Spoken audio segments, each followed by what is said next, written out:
Bailey బ్రిడ్జిలు శాశ్వత బ్రిడ్జిని నిర్మించే వరకు వాహన రాకపోకలు సాగించేందుకు వీలుగా నిర్మించిన తాత్కాలిక వంతెనలు. అయితే వైసీపీ ప్రభుత్వం కొత్త బ్రిడ్జిల్ని నిర్మించలేదు కదా, ఉన్నవాటిని గాలి కొదిలేసిందే. 5 ఏళ్లుగా నిర్వహణ లేక కృష్ణా జిల్లాలో బెయిలీ వంతెనలు శిథిలావస్థకు చేరి కూలిపోయేందుకు సిద్ధంగా ఉన్నాయి. ఈ వంతెనలపై రాకపోకలంటేనే జనం జంకుతున్నారు. గత వైసీపీ సర్కార్ నిర్లక్ష్యంతో కృష్ణా జిల్లాలో ఉన్న బెయిలీ బ్రిడ్జిలు ప్రమాదకరంగా మారాయి.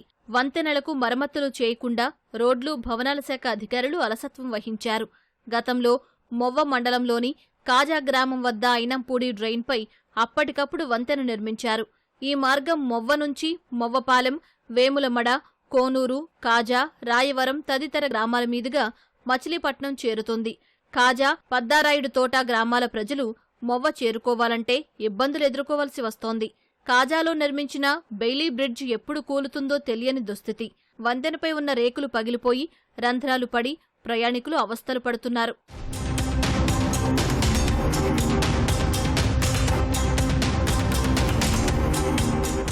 గతంలో పెడన నియోజకవర్గంలో ప్రజలు పడవలపై ఉప్పుటేరు కాలువను దాటేవారు.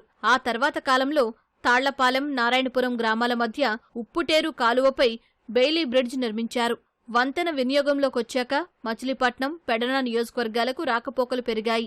మత్స్యకారులు తమ ఉత్పత్తులను ఈ మార్గం మీదుగా పశ్చిమ గోదావరి జిల్లాకు రవాణా చేసేవారు. ట్రాఫిక్ రద్దీతో వంతెన పక్కనే సిమెంట్ వంతెన నిర్మించారు. ఇది అందుబాటులోకి రావడంతో బెయిలీ వంతెనపై రాకపోకలు నిలిచిపోయాయి. నారాయణపురం వంతెన పరిస్థితి ప్రస్తుతం ఎలా ఉందో చూడండి. రాష్ట్రంలో ప్రజల ప్రయాణానికి అనువుగా ఉండేందుకు గతంలో బెయిలీ బ్రిడ్జిలు నిర్మించారు. అయితే రాష్ట్ర వ్యాప్తంగా కూడా చాలా బెయిలీ బ్రిడ్జిలు ప్రస్తుతం శిథిలావస్థకు చేరుకున్నాయి. కృష్ణా జిల్లాలోని ఆ కంకిపాడు మండలం కుందేరు దగ్గర ఉన్న బెయిలీ బ్రిడ్జి కూడా శిథిలావస్థకు చేరింది. అలాగే మొవ్వ మండలం కాజగ్రామంలో ఏర్పాటు చేసిన బెయిలీ బ్రిడ్జి కూడా శిథిలావస్థకు చేరింది.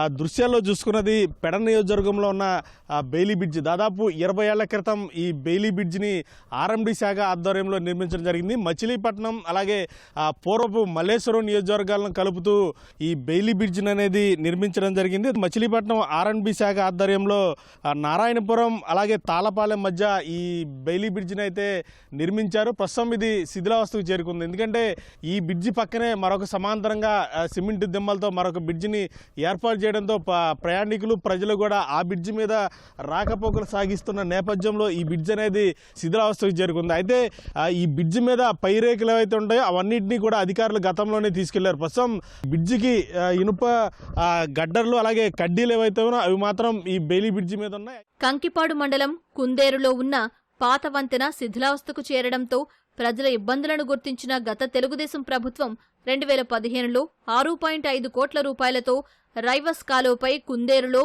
బెయిలీ వంతెన నిర్మించింది.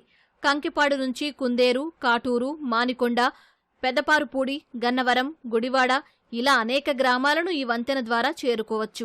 గత ప్రభుత్వం కొత్త వంతెనలను నిర్మించకపోగా ఉన్నవాటిని కూడా పట్టించుకోకపోవడంతో ఈ వంతెనపై ప్రమాదాలు నిత్యకృత్యంగా మారాయి.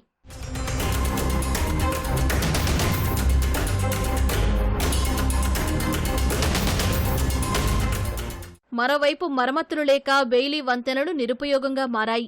వినియోగంలో లేని వంతెనలను తొలగించి విడిభాగాలు, మెటీరియల్ను ప్రమాదకరంగా మారిన వంతెనలకు ఉపయోగిస్తే బాగుంటుందని స్థానికులు అభిప్రాయపడుతున్నారు. శిథిలావస్థకు చేరిన ఈ బ్రిడ్జికి సంబంధించి ఏదైతే పార్ట్స్ ఉన్నాయో అవన్నింటినీ కూడా శిథిలావస్థకు చేరిన బ్రిడ్జి నుంచి ఇక్కడి నుంచి విడిభాగాలను తీసేసి శిథిలావస్థకు చేరిన బ్రిడ్జికి గనక ఉపయోగించినట్లయితే ప్రజలకు కూడా ఎంతో ఉపయోగకరంగా ఉంటుంది. అధికారులు ఆ దిశగా చర్యలు చేపట్టాలి. ఎందుకంటే కొంత ఆర్థిక వెసులుబాటు ఉన్న నేపథ్యంలో అధికారులు ఆ దిశగా చర్యలు చేపడితే అటు ప్రయాణికులకు అట్లాగే ఇటు జిల్లావాసులకు కాదు ఏదైతే ఆర్ఎండ్బి శాఖకు కూడా కొంత ఆర్థిక వెసులుబాటు ఉండే అవకాశం ఉందంటూ కూడా జిల్లావాసులు చెప్తున్నారు. కెమెరామెన్ కోటితో శ్రీనివాస్, ఈటీవీ న్యూస్, పెడన, కృష్ణా జిల్లా.